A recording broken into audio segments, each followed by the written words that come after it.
नमस्कार। मैं अरुण के शर्मा, एनालिस्ट वन थॉट। आज बात करेंगे पटना के एक सुप्रसिद्ध हॉस्पिटल में पारस अपराधी चंदन मिश्रा का फिल्मी स्टाइल में 5 लोग हत्या करके आराम से निकल जाते हैं। तो किसने कराया चंदन मिश्रा का मर्डर, वो भी फिल्मी अंदाज में। तो पटना के हॉस्पिटल में मर्डर करके झूमते निकला तौसीफ बादशाह। कौन है ये? चंदन मिश्रा को क्यों मारा इसने? इसके पीछे की कहानी है क्या? तो उसको खोजने की कोशिश करते हैं। पटना के पारस हॉस्पिटल में फिल्मी स्टाइल मर्डर का वीडियो आपने देख लिया होगा। 5 शूटर अस्पताल के कॉरिडोर में दाखिल होते हैं। सबसे आगे सफेद काली प्रिंटेड शर्ट में एक शख्स है, हाथ में पिस्टल, धीमी चाल, भावहीन चेहरा। ना वो मुंह छुपा रहा है, ना मर्डर के बाद भागने की हड़बड़ी दिखा रहा है। शूटर्स को लीड कर रहे शख्स का नाम है तौसीफ बादशाह। आखिर ये है कौन? अस्पताल के भीतर 30 सेकंड में कैसे इतनी खौफनाक वारदात और गैंगस्टर चंदन मिश्रा की हत्या की असली वजह है क्या? तो पटना के हॉस्पिटल में सबसे खौफनाक हत्याकांड कैसे हुआ? शूटर को लीड करने वाला बेखौफ तौसीफ बादशाह है कौन? आखिर कौन है चंदन मिश्रा, जिसे मारने के लिए 5 लोग पिस्टल लेकर आए, वो भी 2nd फ्लोर पे? अब चंदन की हत्या के पीछे हाथ किसका है? इस हत्याकांड ने बिहार पुलिस की पोल कैसे खोल कर रख दी? और इस हत्याकांड में पुलिस ने अब तक क्या क्या किया है? क्या बिहार में एक बार फिर गैंगवार बढ़ सकती है? तो पटना के हॉस्पिटल में सबसे खौफनाक हत्याकांड को कैसे अंजाम दिया गया? 17 जुलाई 2025 की सुबह 7 बजे 6 लोग पारस हॉस्पिटल पहुंचे। आसपास थोड़ी देर टहलने के बाद 5 शूटर हॉस्पिटल में दाखिल हो गए, जबकि एक शख्स बाहर निगरानी कर रहा था।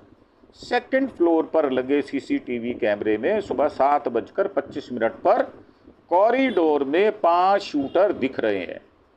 4 लोगों ने कैप लगाई है, जबकि आगे चल रहा तौसीफ बदमाश चेहरे का छिपाने की कोई कोशिश नहीं कर रहा। और कॉरिडोर में ही सभी शूटर अपनी पैंट से पिस्टल निकालते हैं, रूम नंबर 209 में दाखिल होते हैं। रूम में ताबड़तोड़ गोलियां चलती हैं। इस गोलीबारी में वहां भर्ती गैंगस्टर चंदन मिश्रा की मौके पर ही मौत हो जाती है। उसके साथ मौजूद अटेंडेंट दुर्गेश कुमार के पैर में गोली लगती है। करीब 10 सेकंड के बाद टोपी पहने चारों शूटर भागते हुए निकलते हैं। आखिर में तौसीफ आराम से टहलते हुए कमरे से बाहर कॉरिडोर में निकलता है। बगल वाले कमरे से कोई व्यक्ति झांकता है। उसके बावजूद तौसीफ उसी तरह टहलता हुआ सीढ़ी के पास पहुंचता और सीढ़ियों से निकल जाता है।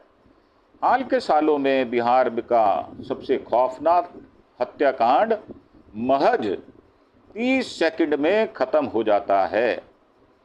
हत्याकांड के पहले और बाद के आरोपियों के सीसीटीवी फुटेज जारी किए गए हैं। पटना पुलिस के मुताबिक चंदन मिश्रा का मर्डर पूरी प्लानिंग के साथ किया गया है। प्लान मर्डर है ये। मीडिया रिपोर्ट्स के मुताबिक तौसीफ खान को हॉस्पिटल के चप्पे चप्पे की जानकारी थी।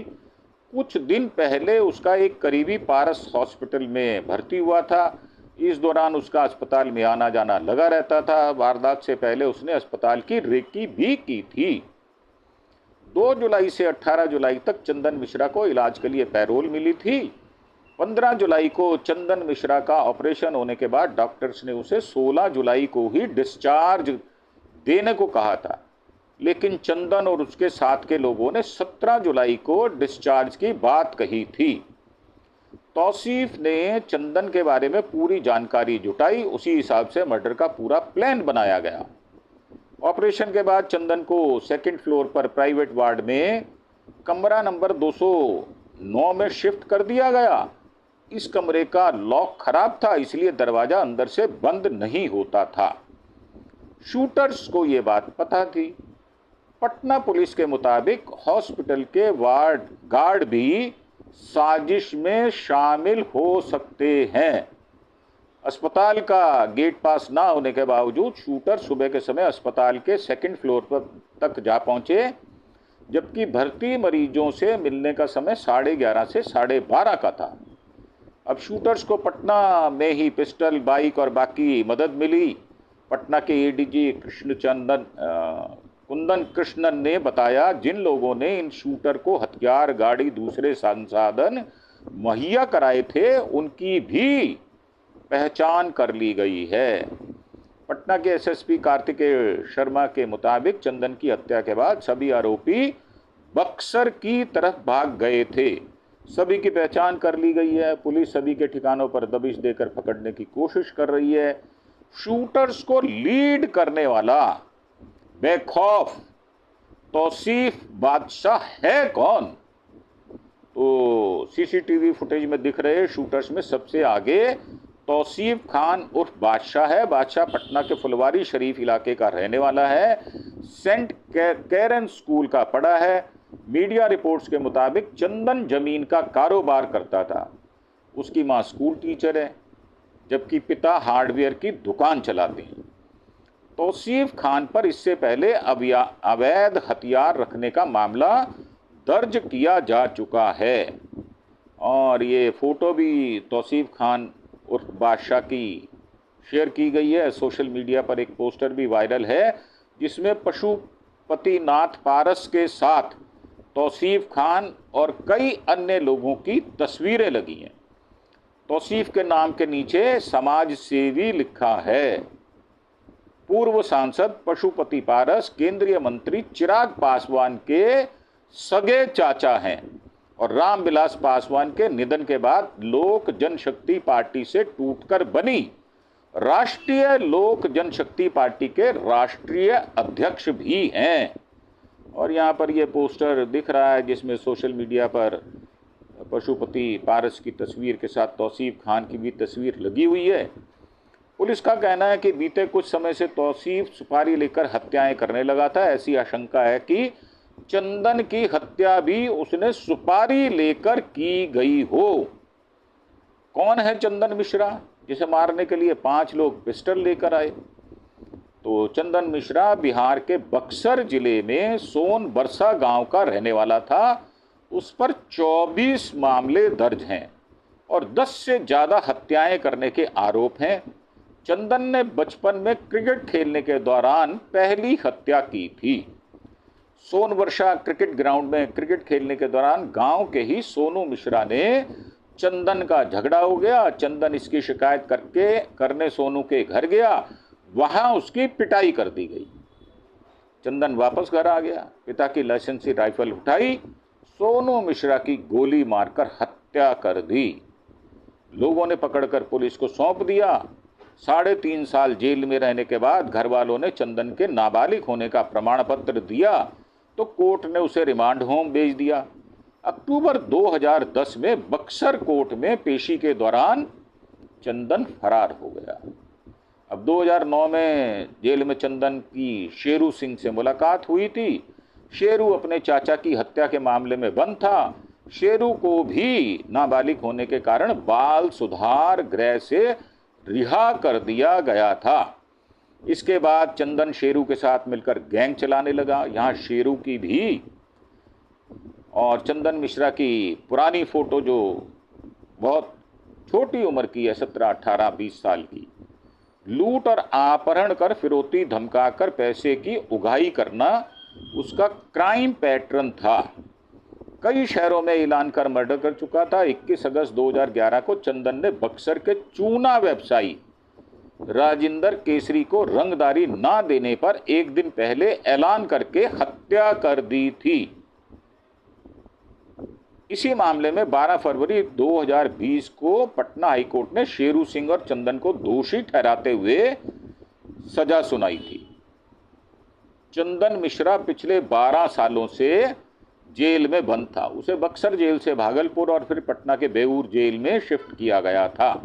इलाज के बाद 18 जुलाई को वापस उसे पटना के बेऊर जेल लौटना था।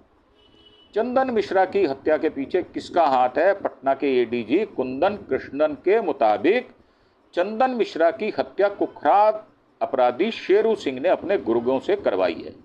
ओंकारनाथ सिंह उर्फ शेरू चंदन के गांव के पास ही सेमरी बड़ा गांव का रहने वाला है। जेल से बाहर आकर चंदन और शेरू ने गैंग बनाकर अपराध करना शुरू कर दिया था। जल्द ही बक्सर और आसपास के इलाकों में दोनों का आतंक कायम हो गया था। 2011 में चंदन शेरू के गैंग ने 6 हत्याएं की। राजेंद्र केसरी की हत्या में भी शेरू चंदन के साथ शामिल था। हत्या के बाद दोनों कोलकाता भाग गए थे। पुलिस ने 17 दिसंबर 2012 को दोनों को पकड़कर कोर्ट में पेश किया। इस दौरान शेरू ने कोर्ट में मौजूद सिपाही का हथियार छीनकर उसे गोली मार दी और दीवार फांदकर फरार हो गया। हालांकि कुछ दिनों बाद आरा से पुलिस ने शेरू को अरेस्ट कर लिया। एक बार फिर से चंदन और शेरू बक्सर जेल में बंद हो गए। इस दौरान दोनों जेल से भी हत्याएं करवाते रहे। मीडिया रिपोर्ट्स के मुताबिक इसी बीच दोनों में पैसे को लेकर अनबन हो गई। दोनों के जातिगत समीकरण भी मेल नहीं खाते थे। 2015 में 23 जुलाई की शाम अचानक बक्सर जेल में मारपीट की घटना हुई। पता चला जेल में चंदन और शेरू गैंग आपस में भिड़ गए। मारपीट की वजह रंगदारी के पैसे का बंटवारा था। अब यहाँ दोनों की फोटो दी गई है, चंदन की भी है और शेरू की भी है। तो 2016 में बक्सर के सिविल कोर्ट परिसर में दोनों के बीच दोबारा मारपीट हुई। दोनों ने अलग अलग गैंग बना लिए थे। इसके बाद शेरू अपना नेटवर्क मजबूत करता चला गया। मीडिया रिपोर्ट्स के मुताबिक कोर्ट में सिपाही की हत्या के बाद शेरू के साथ चंदन नहीं भागा था। इसलिए शेरू को शक हो गया कि चंदन पुलिस के साथ मिल गया है। उसके बाद दोनों की जेल में भिड़ंत ने दुश्मनी की दरार और बढ़ा दी और 2020 में कोर्ट ने राजेंद्र केसरी की हत्या के मामले में सजा सुनाई। शेरू को पहले फांसी की सजा मिली थी, जिसे हाई कोर्ट ने उम्र कैद में तब्दील कर दिया था। अब शेरू अभी भी बिहार की बेऊर जेल में बंद है। इस हत्याकांड ने बिहार पुलिस की पोल कैसे खोल दी है? तो बिहार के सीनियर पत्रकार प्रमोद मुकेश कहते हैं कि पटना या बिहार में हत्याएं नई बात नहीं है। हालांकि कुछ सालों से बिहार में संगठित अपराध कम हुए हैं। ऐसे में जिस तरह दिन दिहाड़े सीसीटीवी पर चेहरा दिखाते हुए फिल्मी स्टाइल में चंदन मिश्रा की हत्या हुई, यह चौंकाने वाला है। प्रमोद मुकेश बताते हैं, पारस हॉस्पिटल पटना के भीड़ भाड़ वाले इलाके में है। अस्पताल की सिक्योरिटी बहुत सख्त है। पास में ही डीएम ऑफिस है। अस्पताल में भर्ती मरीज से मिलने के सख्त नियम हैं। इसके बावजूद हॉस्पिटल में घुसकर इस तरह की वारदात का मतलब है कि अपराधियों में पुलिस का डर नहीं रह गया। एसएसपी कुंदन कृष्णन बहुत तेज तरार ऑफिसर रहे हैं। अब क्या कार्रवाई करते हैं ये देखना होगा। अब इस हत्याकांड में पुलिस ने अब तक क्या क्या किया है? तो चंदन मिश्रा की हत्या के मामले में पुलिस ने 2 एफआईआर दर्ज की हैं। हालांकि अभी तक किसी भी अपराधी को या आरोपी को पकड़ा नहीं गया। पुलिस ने पटना, बक्सर आसपास के इलाकों में कई ठिकानों पर दबिश दी है। सीसीटीवी फुटेज के आधार पर तौसीफ के अलावा 3 लोगों की पहचान मन्नू, सूरजभान और भिंडी उर्फ बलवंत सिंह के तौर पर हुई है। इनमें से कुछ लोग बक्सर के रहने वाले थे। इनके अलावा आकिब मलिक, सोनू, कालू उर्फ मुस्तकीम भी तौसीफ के साथ इस वारदात में शामिल थे। हालांकि अभी पुलिस ने आधिकारिक तौर पर इसकी पुष्टि नहीं की। पटना के एसएसपी कार्तिकेय शर्मा ने कहा है, बक्सर पुलिस के जरिए चंदन के विरोधी गैंग के बारे में पता लगाया जा रहा है। कुछ शूटर्स को फोटो मिल गई हैं। मामला चंदन शेरू गैंग से जुड़ा है। अपराधी 2 बाइकों पर सवार थे। अस्पताल के गार्ड से भी पूछताछ की जा रही है। क्या चंदन मिश्रा हत्याकांड के बाद बिहार में एक बार फिर से गैंगवार बढ़ सकती है? तो बिहार के पूर्व डिप्टी सीएम तेजस्वी यादव ने एक्स पर लिखा, अपराधियों ने अस्पताल में घुसकर मारी गोली और बिहार में कोई कहीं सुरक्षित नहीं है। 2005 से पहले ऐसा होता था। तो इसके जवाब में जेडीयू प्रवक्ता नीरज कुमार ने कहा कि अपने मम्मी डैडी से पूछ लीजिए।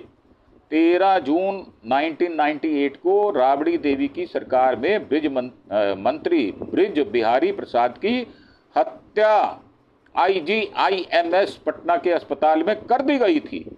यही था उस दौर का जंगल राज। प्रमोद मुकेश बताते हैं 1990 से लेकर 2005 तक बिहार में संगठित अपराध होते थे। मूवी हॉल में नाइट शो नहीं होते थे। किडनैपिंग एक आम अपराध था। गैंग वॉर की घटनाएं बेहद आम थी। उसी दौर में उत्तर प्रदेश के कुख्यात गैंगस्टर श्री प्रकाश शुक्ला ने ब्रिज बिहारी प्रसाद की हत्या की थी। 2005 के बाद के सालों में बिहार में बड़ी तादाद में अपराधी राजनीति में आ गए। खुलेआम किडनैपिंग और मर्डर जैसे अपराध भी कुछ कम हुए। प्रमोद आगे कहते हैं, अब जिस तरह चंदन मिश्रा की हत्या हुई है उसे गैंगवार कहा जा सकता है। चंदन मिश्रा का गैंग भी एक्टिव है। ऐसे में शेरू गैंग पर पलटवार हो सकता है। हालांकि अभी तक ऐसा नहीं कहा जा सकता कि इस घटना के बाद से बिहार में गैंगवार बढ़ने लगेगा। और ये जो हमने आपको इसके विषय में बताया, इसमें एक एपिसोड हम आपको और भी देंगे और चंदन मिश्रा हत्याकांड से जुड़ी कुछ खबरें शेष रह गई हैं वो भी हम आपको अवश्य बताएंगे। परंतु ये बिहार का चुनाव है और अपराधियों की बहार है, तो ये कब तक चलने वाला है? मोदी साहब कल गए हैं वहाँ पर, उसके बाद भी क्या शक्ति होगी? उन्होंने तो जंगल राज का नाम नहीं लिया और उन्होंने अपने जो 17 दिन में 51 हत्याएं हुई हैं उसके विषय में भी कोई जवाब नहीं दिया। अब देखने वाली बात यह है कि सरकार, शासन प्रशासन और ब्यूरोक्रेट्स और पुलिस वाले और अदालतें और जजेस क्या करने वाले हैं इस हत्याकांड के बाद। क्या गैंगवार बढ़ने की आशंका है? तो मेरा मानना है कि गैंगवार बढ़ने की आशंका 100% है, क्योंकि चुनाव सिर पर है और बीजेपी स्वयं में ही उनके खुद के लोग एमएलए की लड़ाई झगड़ा असेंबली में हो जाता है। जो बरामदा होता है उसके अंदर हत्तोपाई हो जाती है। और ये मैं बात महाराष्ट्र की कर रहा हूँ। तो मेरा मानना ये है कि बीजेपी किसी भी कीमत पर यह चुनाव जीतना चाहती है और वो अपराधियों का साथ ले सकती है, उनकी हेल्प भी ले सकती है इस चुनाव को जीतने में। तो गैंगवार का बढ़ना बीजेपी के फायदे में है। हालांकि अपराध को रोकना ये नीतीश बाबू का काम है, परंतु मानसिक रूप से बीमार व्यक्ति क्या अपराध को रोक पाएगा अथवा नहीं रोक पाएगा, ये हमारा प्रश्न है। तो इन्हीं विचारों के साथ आपसे आज्ञा लेते हुए विदा लेंगे और एक बार फिर से आपसे प्रार्थना कि आप हमारे चैनल अरुण के शर्मा एनालिस्ट वन थॉट को सब्सक्राइब अवश्य करेंगे और इस प्रकार की जो आपराधिक न्यूज़ होती है, जिसको इन्वेस्टिगेशन जो जर्नलिज्म होता है वो हम नहीं करते, परंतु उसके बावजूद भी जब रिपोर्ट्स आ जाती हैं तो हम आपको पेश कर देते हैं। इन्हीं शब्दों के साथ आपसे विदा लेते हुए कि आप हमें ज़्यादा से ज़्यादा सब्सक्राइब करेंगे। हमारा चैनल है अरुण के शर्मा एनालिस्ट वन थॉट। तो ज़्यादा से ज़्यादा लोग जो हैं हमारे व्यूअर्स, हमारे सब्सक्राइबर्स, हमें सैकड़ों की संख्या में ये सब्सक्राइबर देंगे ताकि ज़्यादा से ज़्यादा लोगों के हाथों में इस प्रकार के समाचार उनको सुनने को, समझने को और बचने के क्या उपाय हो सकते हैं वो समझ में आए। इसी के साथ आपसे आज्ञा लेते हुए धन्यवाद। Thank you. जय हिंद, जय भारत।